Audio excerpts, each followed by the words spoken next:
Nations Cup trophy drought since 1982.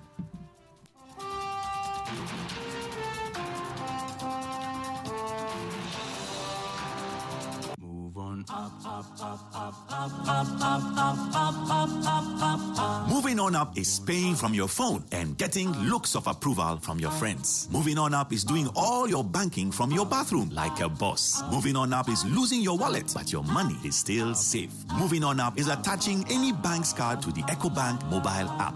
Oya, download the EcoBank mobile app. Make we go and bank like a boss. Move on up with EcoBank, the Pan-African bank.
Shoots 3-1, fantastic finish by Sadio Mane. Drifted then towards Benatia, who marks his debut with a goal. Khazri's free kick into the air, headed down and in, and Tunisia immediately have a goal back.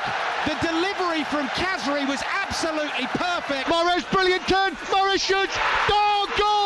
That was magnificent. Into the penalty area, curled into the middle, Ayew with a header, and there's an equaliser scored by Andre Ayew, downward header at the far post, and it's the man from Ghana. Caleb Akuban tries a shot, and goes around him, and Caleb Akuban makes it goal!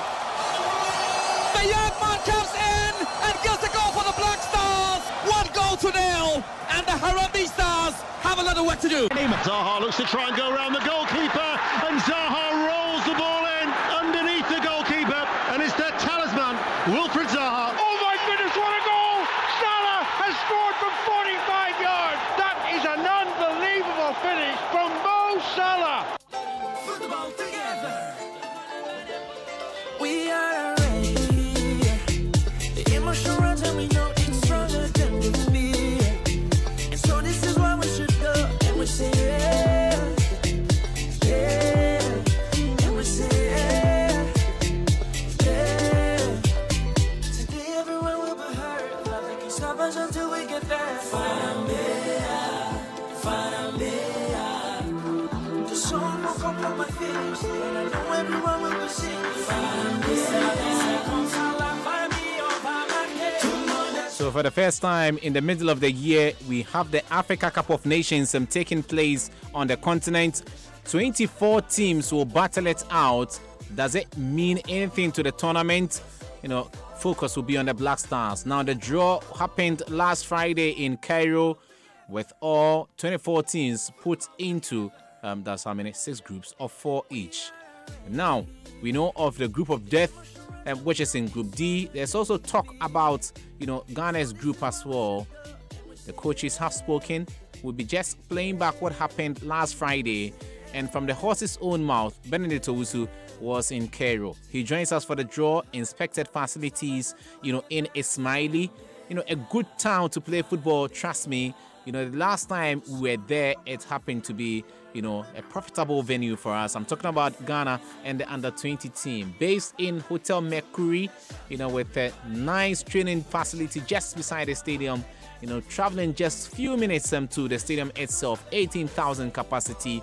What can Ismaili afford the Black Stars? We look at this and more here on the Joy Sports track with me, Ridwan Ibrahim Asante. It's coming up to 17 after 1. Football together. We are ready. The emotion runs and we know it's stronger than we feel. And so this is why we should go. And we say yeah, yeah. And we say yeah, yeah. Today everyone will be hurt. Nothing can stop us until we get there. The song will come from my feelings, and I know everyone will be singing. Tout le monde chante, everybody. Venez chanter tous avec moi, avec la triste tous les pays. Venez chanter tous avec moi. Eu sei que vou, eu sei que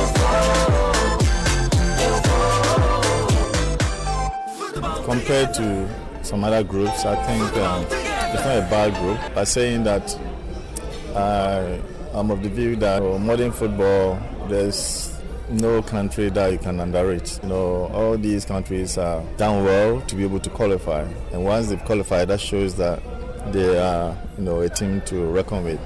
For that reason, the most important thing is we need to prepare very well so that take a game, as it comes. The most important thing is making sure the preparation period, should be done very well. So you heard Kwesi Appiah there after the draw talking about preparations going on well. We've got a plan outlined by the Deputy Sports Minister, Perry Okujeto. He was part of a delegation that inspected facilities. They are also expected back in Accra, maybe early or maybe by midweek from Abu Dhabi in the United Arab Emirates, where they've inspected facilities there. Back, in 2013, in January, the Black Stars camped in Abu Dhabi ahead of the Africa Cup of Nations in South Africa. Kwesi Appiah was the man in charge then. Remember the brouhaha that came out of that trip. The day you failed to present himself to be assessed by the Black Stars medical team, and he missed that tournament in South Africa. We're in the studios now to do some talk. Look ahead to the Nations Cup in South Africa. After that glitz and glamour of the draw, what are we to expect from Egypt? Joy Sports' Benedict Owusu was in Cairo, and he gets us all the first-hand experience and also tells us the story from what he saw from the draw, what officials said, off the microphones, and what are we to expect in Egypt. Nice country, football nation. What will be different this time around with the Africa Cup of Nations? Joy Sports also, Joy Sports Center presenter, George Ade Jr. and also commentator is here with me in the studios. Gentlemen, welcome to the Joy Sports track as we look ahead to the Nations Cup on June 21.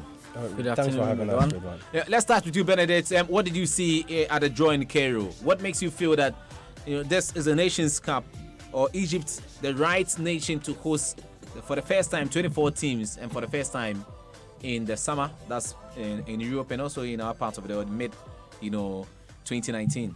Well, Ridwan, everything clearly shows that Egypt, indeed, they are very ready for this year's tournament. And of course, you mentioned it initially should have been Cameroon that should have hosted this competition, but we all know why it didn't go to Cameroon. Eventually, Egypt now are the host of the competition. And when you arrive in Egypt, everything shows, yes, they are ready. There's a designated arrival hall where if they get to know you are coming purposely for this, they will take you there. So for instance, some of us that we went to this draw, the officials as well as the journalists that we went, when we got there, they whisked us straight to the arrival hall for the CAF tournament as well as the draw. So that was where the process we went through. When we got there, it wasn't just the Ghana contingent. We also saw people that were coming, ex-players, notably Yatri was already there, as well as some other top African football officials. So, I mean, the fact that they have a designated arrival hall for this, and also in terms of transport, which is very normal with CAF competitions and draws like this, they always will provide you transportation from the airport to your hotel, and you sort out your accreditation, and of course the draw day itself was amazing. I mean, the setting, where the venue for the event, this was an outdoor event. You normally will see draws being held in conference rooms and centers, but it was an outdoor event very close to the pyramids, and it was something else. It was amazing. The setting, as I mentioned, all those that matter in African football, the coaches, the 24 coaches, they had actually even traveled earlier to the place because they had to go through some training there. So it was something else. No, did officials say anything more than what we watched on television, and also what we might have read on, the portals with respect to making this Nations Cup, a grand one? But one thing that I picked, especially for most of the coaches that I spoke to before and after, was the number of teams. Whilst others were in favor of the number of teams that are playing. This is the first time we're going to have 24 teams participate in the Africa Cup of Nations. Some were of the view that, yes, 24-team tournament will offer other countries the opportunity to participate, because ordinarily, years ago, you wouldn't have teams like Burundi, Madagascar who make this tournament if it were to be 16. Yeah. But with 24, with the number of teams, now you get other countries getting the opportunity to play. Others also were of the view of how now they would have to play more games, and now if you are doing your preparations, you have to factor that in as well, because it's just one extra game anyway. Yeah, exactly. I mean, even if you are playing the number of games you are used to, you still have one more game to play, so you have to factor that in your plans as well. So they looked at that, and also maybe the other bit about those that were not in favor was how this possibly could dilute the tournament, because they felt that there are so many teams in there, and that previously was 4 groups, but now you have 6 groups, and you have to go through a run of 16, where we also will have a third, the 4 teams that will place third better in their groups, joining the other qualified, that's the first and second teams to the next stage. So they think that also will help. Now you get more teams getting into the knockout stages, and for some, the tournament proper will begin in the quarterfinals. Absolutely. Benedict was in Cairo for the draw for the 2019 Africa Cup of Nations. We'll just run by, what we have after the draw. Run through it, and in Group A, Uganda, DR Congo, Zimbabwe, and Egypt. And already there's a first step by DR Congo. Algeria, the country's football federation, has written to the DR Congo set up for a friendly somewhere in June. So that's how teams are getting battle-hardened for the Nations Cup. Burundi, Madagascar, Nigeria, and Guinea have themselves in Group B. It should be Nigeria, Burundi, Madagascar, and Guinea. And then Group C, we have Senegal, Kenya, Algeria, and Tanzania. I spoke about the Deaded Foxes already. That's Algeria trying to woo DR Congo for a friendly. Morocco, Namibia, Cote d'Ivoire, South Africa. This is the group of death we've been talking about. We've got some of the coaches talk to us here. We'll be hearing from them, as well. In Group E, Mali, Angola, Tunisia, and Mauritania. And then we have Group F, Benin, Guinea-Bissau, Ghana, and then Cameroon in F. George Addo Jr., let me bring you in that. What will make this Nations Cup special? The timing or the expansion? I think the expansion will. We are going to see these teams we're calling minnows cause a lot of trouble, and it will mean that if you are a big gun, you have to step it up and get them, or get the job done, or get them out of the way. If you fail to get them out of the way, that's a problem.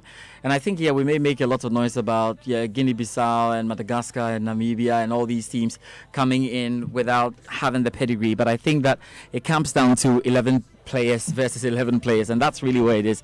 We have seen the likes of Iceland elsewhere cause a lot of trouble in the competition. Definitely one of these minnows will cause some trouble, because if what Guinea-Bissau did was anything to go by, then you just have to be careful. One of them will definitely you go through what we've got, and they also have an opportunity of qualifying because of the 4 third best placed teams, so they have an opportunity, and I think that's what's going to bring us a different dimension. Maybe by quarterfinal we'll get the right men who are ready to probably want to win the competition. But I think that the dynamics of these minnows will be very, very interesting. And for any team that thinks that they're a big gun, they have the pedigree in the competition, you have to deal with them as they come, or you have a lot of trouble. Because most of these coaches, as you've realized, have a perfect plan when it comes to frustrating the big guns and getting the draws in. Absolutely. No club versus country row this time around at the Nations Cup. It's in June, so all the big boys are coming. Did you get a sense of everybody welcoming the June calendar? Of course. I mean, Yaya Toure, for instance, I spoke to him off record, and he spoke about how during their time, if they had the opportunity to play the tournament in June would have been great for most of the players in Europe, because he always talked about how it was always a big problem for most of the coaches and the players.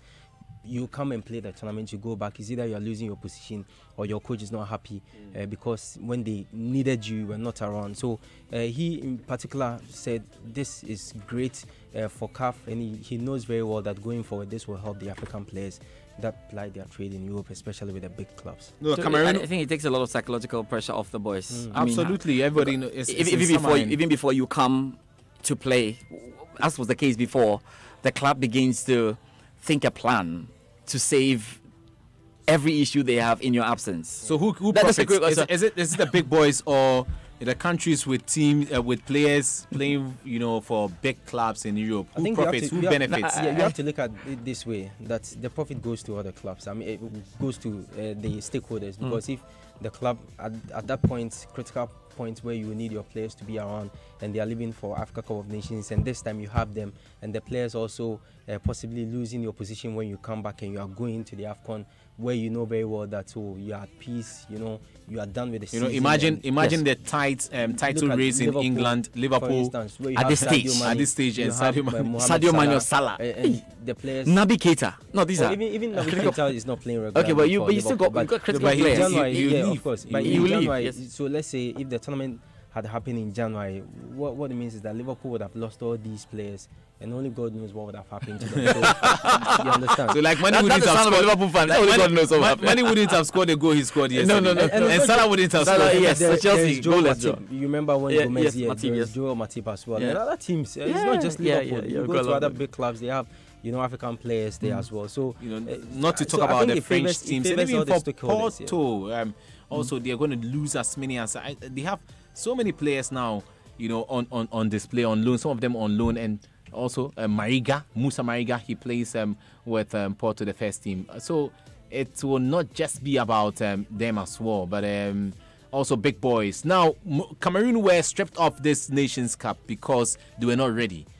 We know of Egypt, the developments, infrastructural developments at the top level.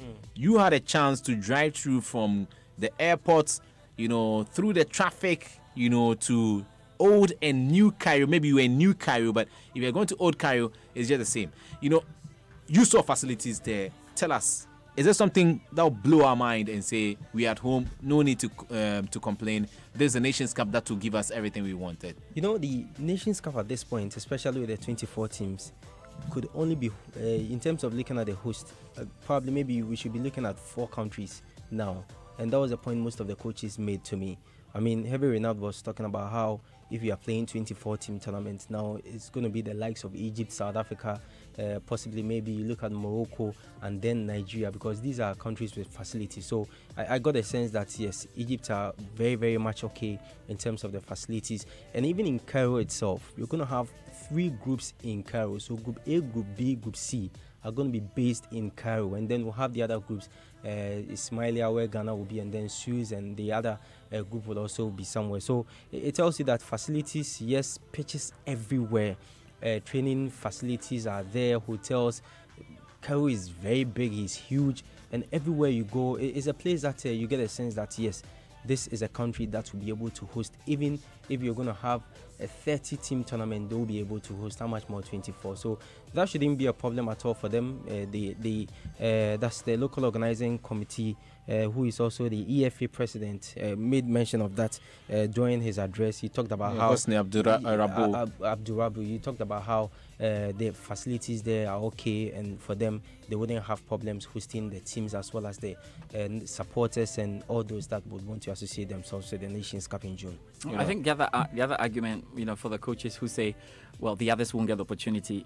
I feel that anytime you're asked to host the Africa Cup of Nations, it gives you the opportunity to expand too. So maybe we let them early, because if we didn't have the Africa Cup of Nations 2008, I'm sure like the Tamale and all they're going to come around. So Josefi also made a fantastic point. He's on the CAF organizing committee for AFCON. And he talked about how it was very difficult for them when this issue of the expansion came. It was Ahmad's idea when he mooted the idea to have the tournament expanded in terms of the participating teams. And he said they were looking at the countries that will host. I mean, if you talk about Ghana, do we have the facilities and are we capable of hosting 24 teams for a tournament in a month? If you look at other countries like Ivory Coast, Cameroon, Mali, all these countries, and he said they got to the conclusion that let's look at the countries that are capable of doing it. For now, yes. Now, so in the next 4 tournaments, so at least if you start with South Africa, if you start with the likes of Egypt and Nigeria and all the other teams, the countries that are very much capable of hosting, and then we look at the other countries. So I see in the near future there will be more co-hosts where you have 2 countries, hosting.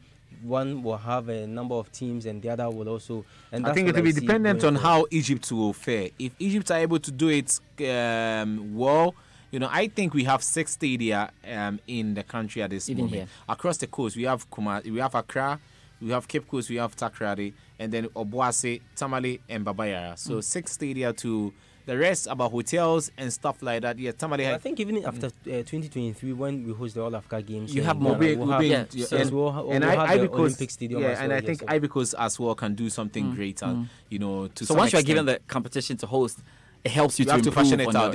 But Benedict has posted something on his Twitter handle. He says, fast forward in 2019, exactly 10 years after the day you led a team to conquer the world, the Black Stars will begin their campaign in a Smiley. 2 group games there, and then we'll move to Suez for their last group game. Is it finally coming home after the long wait? What do you have to say? Let's hear from you. Our WhatsApp line is activated 0244340437. It's about the Africa Cup of Nations happening in June. How ready is it going to be? What will make this year's Nations Cup a huge success? Is it about the timing being played in June, or is it about the expansion, 24 teams competing? But after the draw, member of the organizing committee for the Africa Cup of Nations, George Afie, was there in Cairo, and he spoke to Benedict afterwards. Yeah, definitely. I mean, it's so nice, very simple. We're African. I mean, truly representing the African culture. It's so nice. It's beautiful. And in terms of the draw, let's focus on Ghana, our group. I mean, we are drawn in a group with defending champions, Cameroon. Also, we have other teams in there. There is Guinea-Bissau. I mean, this is a manageable group. Very manageable, and I think that if you really want to win AFCON, you need to go out of this group very easy. I mean, yes, Benin, but with our pedigree in AFCON, I don't think that Benin or Guinea-Bissau, these are countries that have not even won a match in AFCON, and so it will be difficult for them.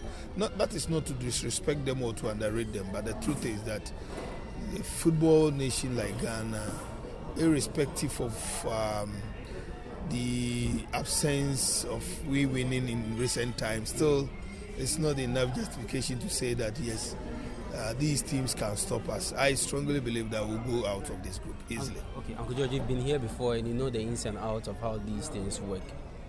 In the immediate, what do you think are some of the things that we must put in place to ensure that we participate? Well, as you are already aware, the European season is still ongoing. The coach needs to do some bit of monitoring from now. You just have about a month to do monitoring and then come out with a realistic squad that is capable of winning AFCON.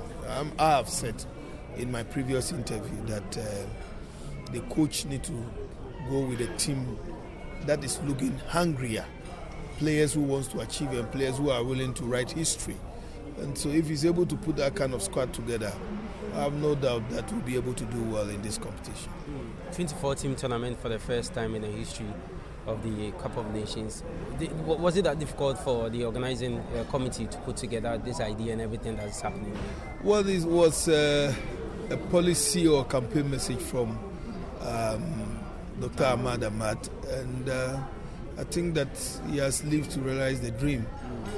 He's been able to convince Egypt to accept when Cameroon was not able to meet the standards in terms of hotels and other facilities, stadiums and all that. So let's see how it goes. For now, it's the first of its kind. It has never happened in Africa. There are challenges. I think that I have said that I still see 4 countries in Africa that are capable of hosting this tournament successfully. And I'm referring to Egypt, Morocco, South Africa, and possibly Nigeria. The other ones may have to do co-hosting. You see, it is easy to accept to say that yes, we'll do it, but to put up a very masterful piece or to put up a very successful tournament is also another matter.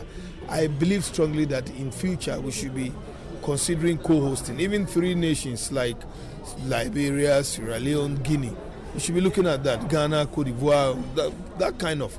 It's possible. I mean, these are countries that share border and have a common heritage and culture.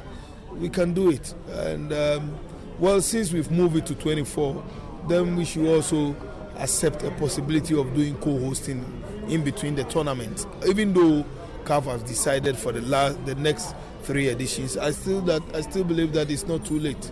It's still not too late. Countries should be thinking of doing co-hosting. That's my own personal view anyway.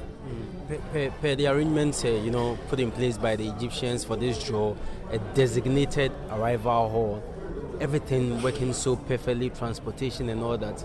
We should anticipate a very wonderful tournament. Yeah, of course. Egypt is proving that yes, they are 7 times champion. They are proving that when it comes to African football, they are one of the leaders. And I mean, it's a very big country, and it has a very strong history behind it. I'm not surprised what we are witnessing, and it's for that reason that yes, the organizing committee for AFCON and the CAF executive committee agree that yes, Egypt is the venue.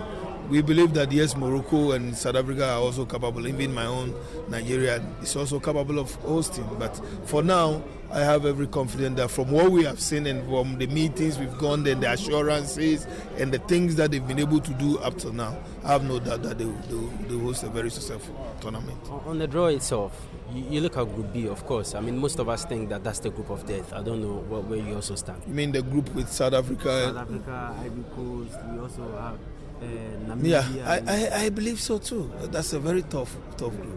It looks very tough. I believe so too. But the good news is that in this competition, a third place standing will also guarantee 4 teams exactly. So I think that it's a tough group, but let's see how it goes. So we should anticipate a very wonderful tournament. That's what I'm saying. And can Ghana win? Winning, why not? I mean, any of the top teams, personally, I don't see any outsider. And when I mean outsider, I'm referring to teams that have not even made it to the finals or quarterfinals winning it. But I see the powerhouse in African football, any of them winning. Egypt, Cameroon, Ghana, Nigeria, Cote d'Ivoire.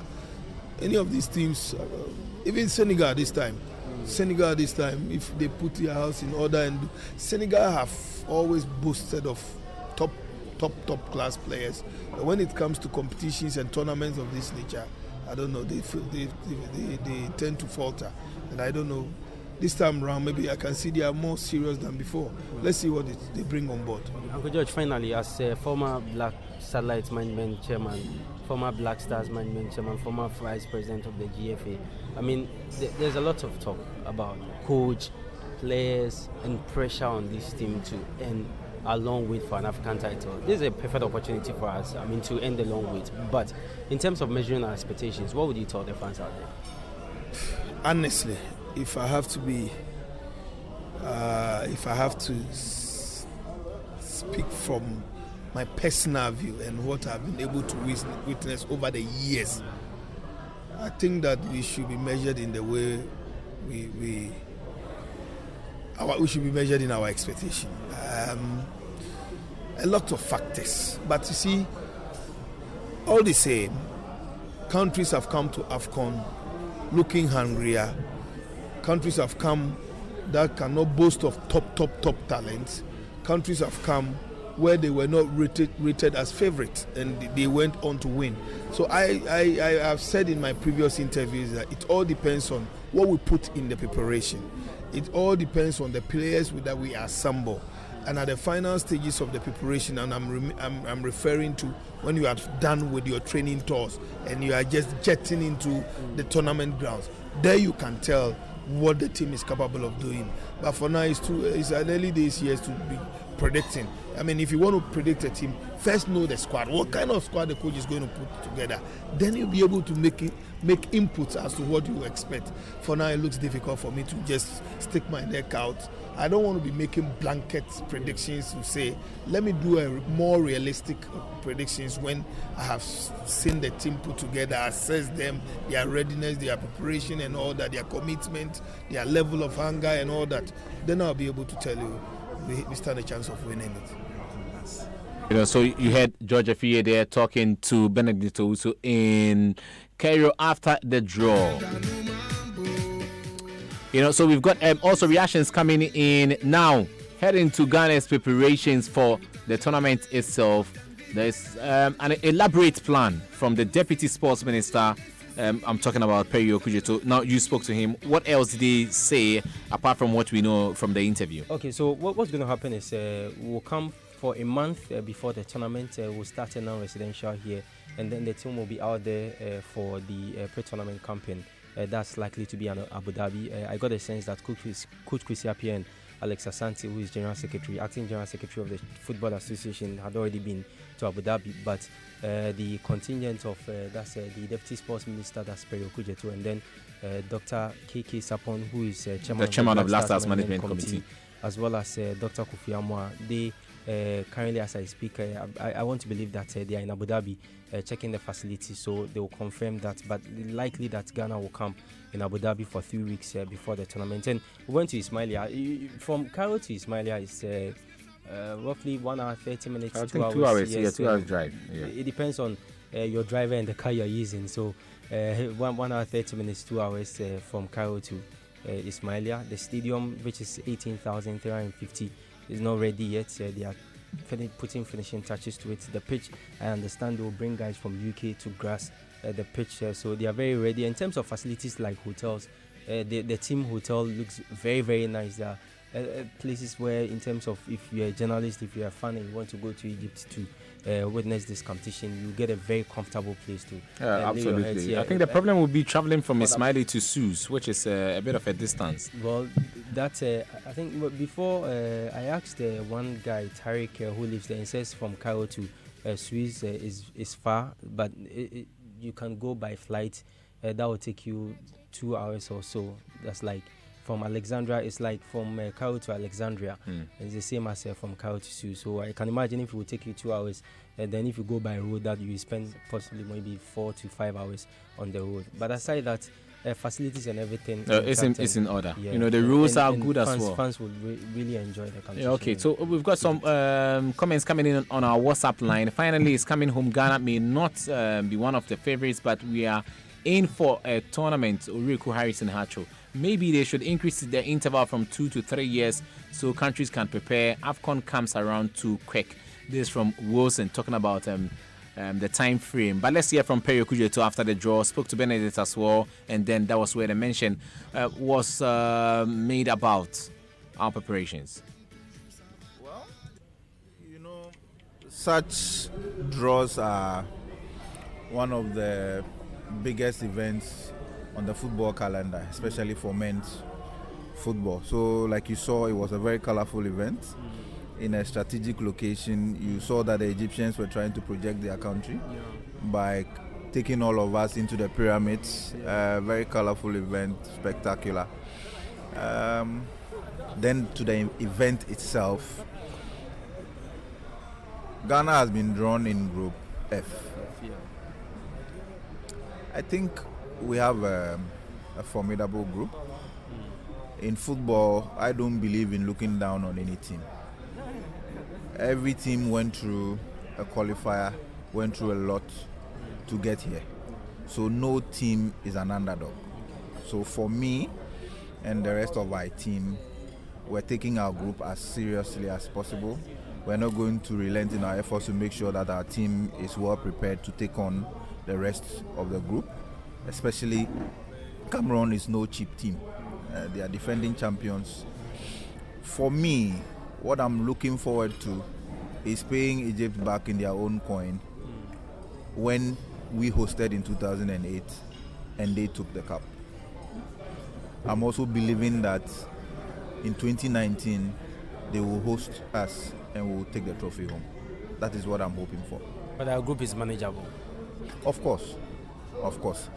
And that is why for me, I've seen comments already that our group is okay, it's manageable. But like I said, all teams cannot be underrated today in modern football. So our boys are going to make sure that they size each team equally and prepare fervently towards making sure that we come tops in our group. And as management, what's going to be the immediate plan after seeing the team and where we are going to be based? We play 2 matches in Ismaili and 1 in Suez. Yeah, so what's going to happen is tomorrow we head out to Ismaili to look at the facilities that are available to our team. From Ismaili, we come back to Cairo. We're going to go off to Abu Dhabi as well to finish our arrangements for camp, and then training tour. Yes, and then head back to Accra. Then in Accra, we continue with logistical preparations, arrangements, and then when the coach calls the team to camp finally in Ghana, we prepare and then take off. I'm hoping that before the team takes off finally, there will be an engagement where management will interact with the media plus the team in order to roll out and tell you what will be in store for us during the tournament. And per the plan, it looks like the team will be well prepared before going into the tournament. Of course. For a tournament like this, and you know it's an expanded tournament of 24 teams now, it means that there's more work. So we are hoping that we'll give the team the best form of preparation, giving them the best technical and back end, teams to help prepare the team physically and mentally in order for us to take on the rest of Africa during the tournament. Honorable, finally, aside Ghana's group, which other group caught your attention? Group B, where we have Morocco, Cote d'Ivoire, that's South a tough Africa, one. Namibia. That's a tough one, and it looks like Group A is a manageable group, especially for the host country. But like I said, in football now, you have old countries that are big names in football, but there are new countries entering, continental football that you cannot underestimate. So we look forward to, a very competitive tournament. We're hoping that our team will do its best and make us proud. So you heard Perry Okudzeto today talking about the Black Stars, the plan for the team, for the Nations Cup in June. So we asking what will make the Nations Cup exciting, the timing, which is in June, or we're going to get it from the expanded 24 teams. Now, one coach who also talked heavily after the draw, Nigeria's coach, Gennaro Rowe, he spoke and even mentioned of a friendly against the Black Stars, but we understand that there's nothing concrete, as we speak on the table. He wants a friendly with the Black Stars in Asaba before the team will put their preparations in top gear. He has been talking after the game. Enthusiastic team. I saw one of the players in Bordeaux last time, Kamano, great player. Then we have Madagascar and Burundi here for the first time. It's enthusiasm, and Madagascar, I know them very well. My wife is from Madagascar. We have a problem at home, but we have to beat them.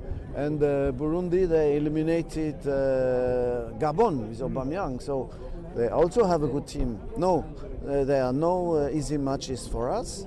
We never underrate anybody, but I hope that we can come out of this group and go as far as possible. You're feeling pretty confident, obviously, about the Super Eagles' chances. You are one of the favourites in there. What do you do now for the next 2 months to prepare for this group? For me, the favourite is Egypt at home, then Senegal, number 1 in Africa, and I hope that we can go, of course, as far as possible. But we will prepare now our friendlies.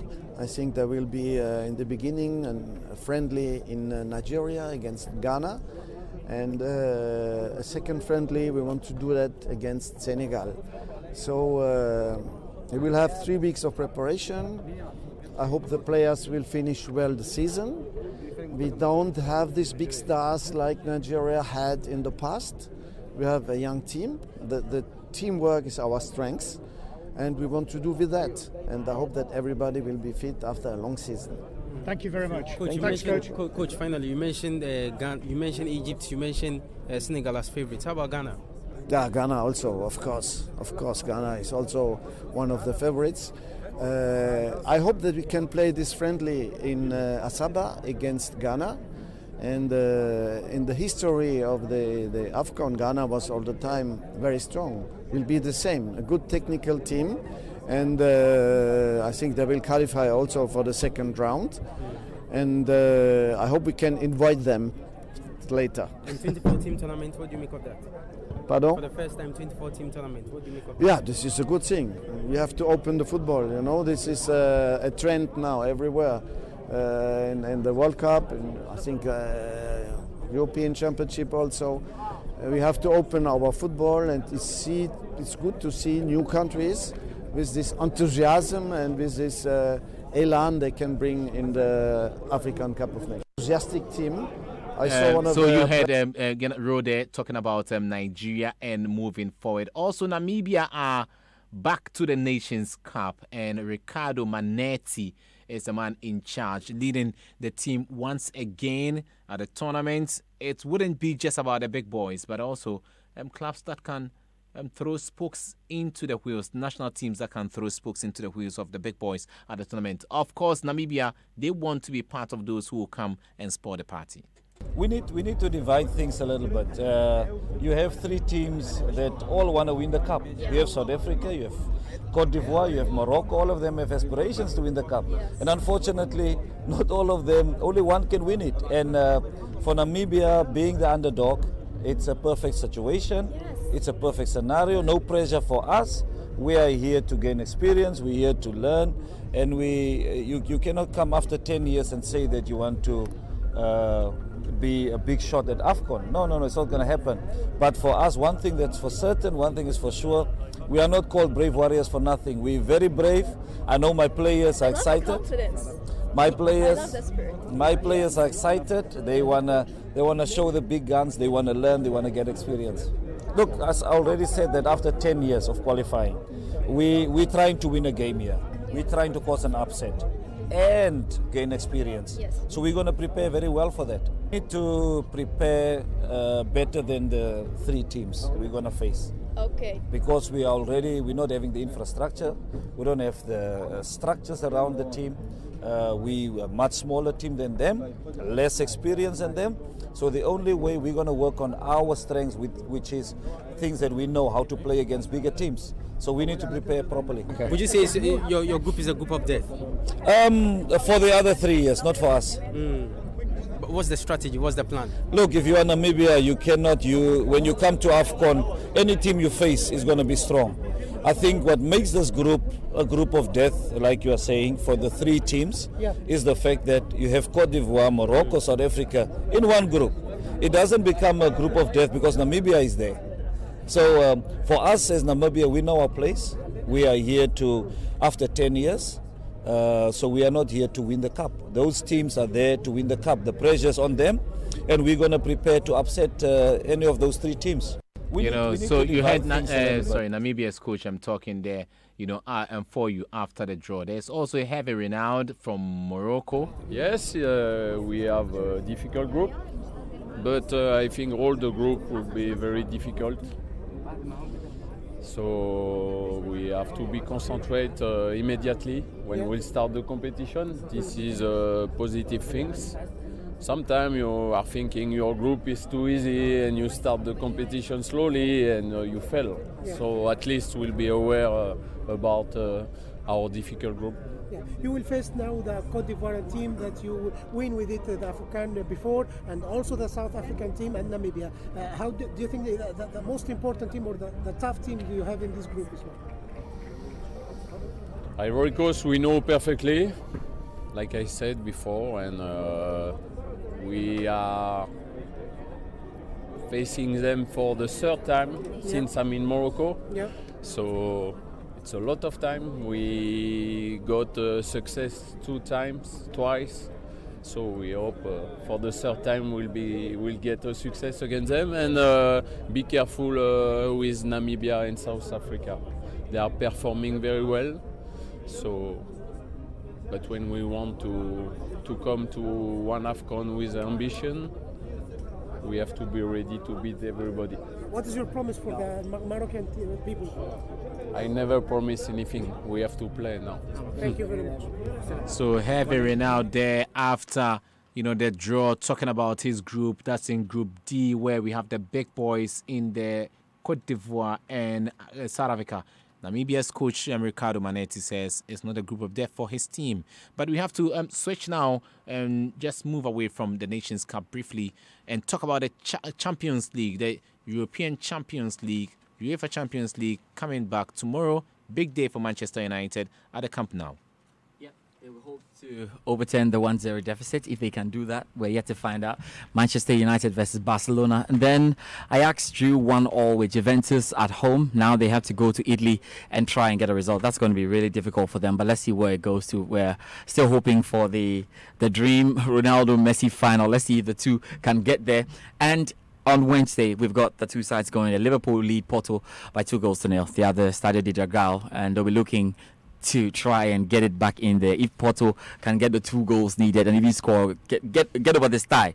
And obviously the big one between Spurs and Manchester City. Manchester City are hosting this time. They're down by a goal. Can Pep be lucky this time and go through? Can Pep just go through? It won't be good news if they are not able to qualify. No, absolutely not. If Pep fails to qualify, that would be like a feeling of being jinxed. How can't I break the ice with another team apart from Barcelona? That's going to be huge there. But we look forward to that game. And Manchester United this season already have got some decent results. Let's forget about Paris Saint-Germain and how they played above themselves to qualify at the expense of the French champions. May they remind us of Juventus. Juventus also went away. Juventus went away. That was when Jose was in charge. There's live commentary here on your slate. That's tomorrow night with the commentary team. George Addo Jr. and Gary Al Smith will be here, for commentary on that Champions League game for Tuesday and also on Wednesday. But that's how we will wrap it up here on the Joy Sports track. But then some of your messages have come in there before we wrap up finally on your messages. Gifty from Germany says, hope we don't underrate any of the teams. All the best to the Black Stars. And then this one, until we stop living in the past glory, we cannot go anywhere. Ghana football is sinking. Ghana will participate but cannot win the cup. This is Mahmoud. You text that, I think, from the US. And then let's see what this one's saying. Maybe they should increase the intervals. That's it from our console now. We managed to get that one through. But from me, Ridwan Ibrahim Asante, and the rest of the team, this has been the Sports Track, paying attention to the Africa Cup of Nations coming up in June this summer in Egypt. We've not been able to buy in it, but I would say we don't have enough resources. Yes.